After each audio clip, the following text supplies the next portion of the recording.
Les ossements de saint Thomas Becket. Qui était donc saint Thomas Becket? Thomas Becket est chancelier d'Angleterre en 1155 à la cour du roi Henri II. Il hérita d'une population sans aucun respect pour la loi, dont il rama sur le chemin de la loi, dans les limites du possible, au XIIe siècle.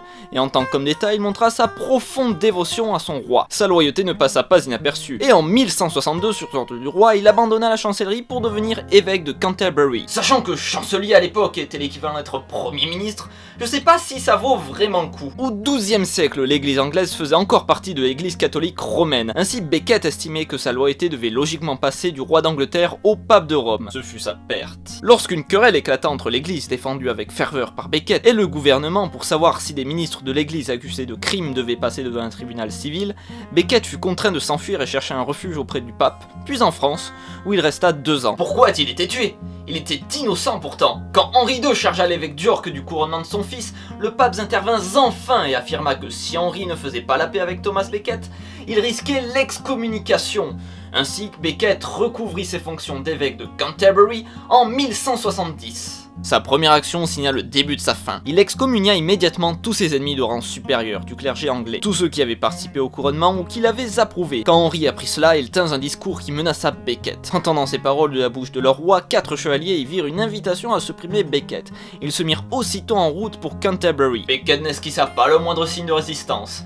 Il fit un pas en avant et s'inclina en signe de respect devant les chevaliers. Leur réponse? Lui fracassèrent le crâne de leurs épées, et Becket devint ainsi martyr. Où fut-il enterré, vous me dites? Sa tombe, située dans la crypte de la cathédrale de Canterbury, devint rapidement un sanctuaire et un lieu de pèlerinage. Voyant cela, le roi Henri II fit en sorte de se dégager de toute responsabilité de l'assassinat de Becket. 2 ans après sa mort, Becket fut canonisé par l'église catholique et devint ainsi saint Thomas Becket. Le nombre de pèlerins venant visiter sa tombe ne cessa d'augmenter. Sa modeste tombe fut d'ailleurs déplacée dans la chapelle de la Trinité, plus prestigieuse, à l'intérieur de la cathédrale. On la dota d'un hôtel luxueux. Ainsi, les marches qui menaient à la chapelle étaient empruntées par des centaines de pèlerins qui montaient jusqu'à la tombe. Quand ces ossements ont-ils donc disparu? 3 siècles après sa mort, Becket eut des ennuis avec un autre roi du nom de Henri. Ne rencontrant plus la faveur de l'église de Rome en raison de son divorce, Henri VIII décida en effet de se séparer de l'église catholique et de créer l'église d'Angleterre.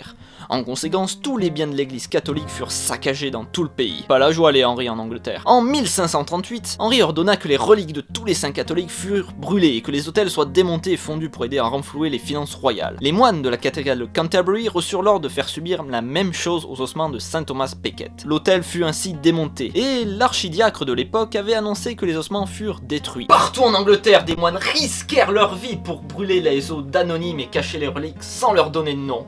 La question est alors, est-ce que ce fut le cas aussi pour les ossements de saint Thomas Becket?